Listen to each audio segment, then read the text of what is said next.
Hi, welcome back to Connecting the Dots. I'm Dan Comiskey. Today we've got a couple of great neighbors from the Tecumseh neighborhood, and they're going to talk to us about the changes that have happened in the area since the beginning of the emergency shelter. Like I said when we introduced this project, what we're trying to do is figure out the answers to the question, is it really good for the neighborhood? What's happening with this project? What's happening with the emergency shelter? And good and bad, we're going to find out. So Susan and Clark, thank you so much for coming out today. And how do you feel about the changes that have happened in the neighborhood since the emergency shelter was put in place? Well, thank you, Dan. I certainly have my concerns and reservations because I've noticed that families, including children, are exposed to trauma on a regular basis. For example, we see multiple episodes of violence against women on our streets, individuals high on drugs, staggering or passed out on boulevards, lawns, or roads. We find used needles, drugs, vomit, drug paraphernalia, litter, and clothing. And we see people screaming, gesturing, and talking to themselves, which may be a mental health breakdown. We see many individuals and groups on foot and bikes casing our homes, taking photos, pointing out where the cameras are, and we see them caught on camera at night trying to open the car doors on our streets. We've experienced a surge in thefts from automobiles and items taken from sheds, garages, and private property. And we've seen an attempted break and enter at the courthouse thwarted by a 7-year-old who alerted his parents, and 2 neighbors who contacted the police when they caught a woman attempting to break into the Milner house. We see people getting high on both alcohol and drugs just off the shelter property. I think that's a lot. Yeah. That's a lot. It is.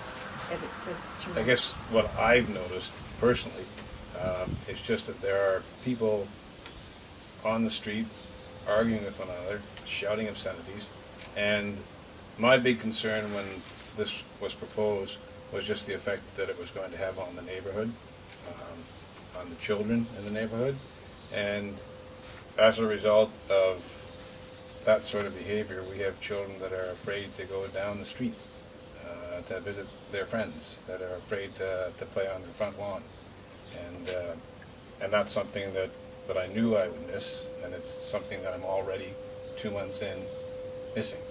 It's something that's disappearing. It's sad. So would you say, and this is to both of you, would you say that there's more now than there was previously? You've both been neighbors in this area. How long have you been here, Susan? 5 years. Yeah. Clark? 5 years. 5 years. Yeah. Yeah. So would you say that you see more of it now than you did 2 years ago, than last year? Like, what does that feel like? What does that look like to you? Oh, absolutely. Yeah, by far. By far, and there were. I think that the crimes are escalating from property crime now to violence that we hadn't seen before. I mean, sure, it existed, but it just hasn't been as visible or as frequent or as in our face as it is now. I think what we noticed previous to the shelter being here was wherever there's parks, you're going to find needles. I think that's probably true of any park in Chatham, Kent, or in the city of Chatham. There were people breaking into sheds, taking metal objects. There's a metal recycling place nearby, and there has been an encampment, a homeless encampment, nearby for quite some time. But now, when we look at our cameras, we're seeing regularly people trying the cars, and the violence in the street, people shouting, people suffering from mental health breakdowns or from addiction problems. We didn't see that on the streets during the day, and now we are, and that's the big change that I've noticed. It's a shame. And Yeah. so I remember when this all started happening, we all went to some meetings, and we were promised some things from municipality. We were promised, certain things like this. It wasn't going to change anything, and it really probably wasn't going to. The emergency shelter was not going to cause any big problems. Do you feel like that was truthful at this moment in time? No. No, absolutely not. Absolutely not. No. No, I hear you. What do you think that what do you think the municipality and the police services, what can they do to help us at this point in terms of taking back our neighborhood and getting some security back here? Well, having a shelter staff or an auxiliary police person on site at the shelter to receive calls from the public and address resident misconduct and transgressions immediately and effectively. Things that might be better handled by someone that has a rapport rather than making it a police issue would relieve the stress on the police and possibly be more effective. So for example, individuals trespassing by or walking or riding bikes across the field of Darul-Uloom. Is that really a police matter, or would that be better handled by somebody that's quick and can get to it? By the time the police arrive from elsewhere, the incident is resolved and the people cannot be found. There's people that walk from the shelter urinating on neighbors' outdoor furniture, or individuals casing homes in the neighborhood where police are called but did not attend. Most recently, Monday, I believe. I waited 15 minutes watching a man casing the house that was formerly the Solomon property, and the police never came. Eventually, this man's casing partner joined him, and then they crossed through the property of Darul-Uloom off to the area of the shelter or the encampment.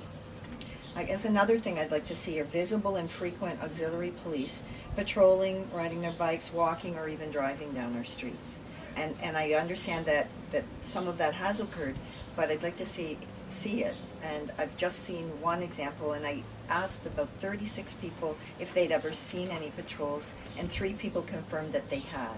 So I believe Sergeant Pierce when he tells me that he's been doing that, but I think we need to see a lot more of that so that it brings a level of comfort, and so that we can identify those police or auxiliary on patrol and know that they're working with us to assist with things as they happen. And it's also nice if they gave us feedback on how incidents are handled. Not knowing helps, or knowing helps ameliorate those fears that we have. And if they could increase the staffing to the intelligence and to the drugs situation, that would help considerably. And then the use of surveillance and additional lighting in the areas around the drug houses and the chop shops, whether it's bike patrol or otherwise, would also help mitigate some of those issues.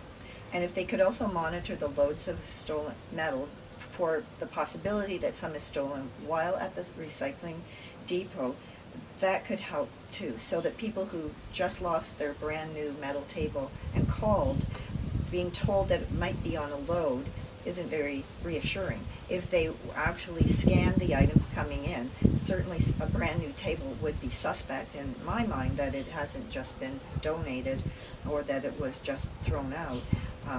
I think that would go a long way to ensuring that the neighborhood is a little safer. That's awesome. Thank you very much. I think those are all great ideas. Clark, anything to add to that? I think Susan alluded to one thing. Knowing that the crime always goes up, like property crime in the summer, I'd like to see more bike patrols in the area. I'd like to see actually the bike patrol unit being stationed at the homeless shelter. And in terms of the homeless encampment that I mentioned before, I'd like to see something be done with that, because it's sort of, when we talk to the city, we're often told, well, these are not shelter residents, they're likely people that are from the encampment. So something needs to be done to help those people, and we've asked the city numerous times, what sort of programming do they have to help the people at the shelter with mental health issues, with addiction issues, and we haven't received any information on the programs that they're offering. But I think for the homeless encampment, one thing that could be done is they've got a huge property there at the school. Why not invite them onto that property, the people in that encampment, put up porta-johnies there for them, make it a situation where they can monitor them, and it's not the Wild West that it is now on the other side of the tracks, and patrol that area, get permission from the property owners out there to go out and help these people. I know that there are different organizations, volunteer organizations, that are out there trying to do that, but I think the city has to do more.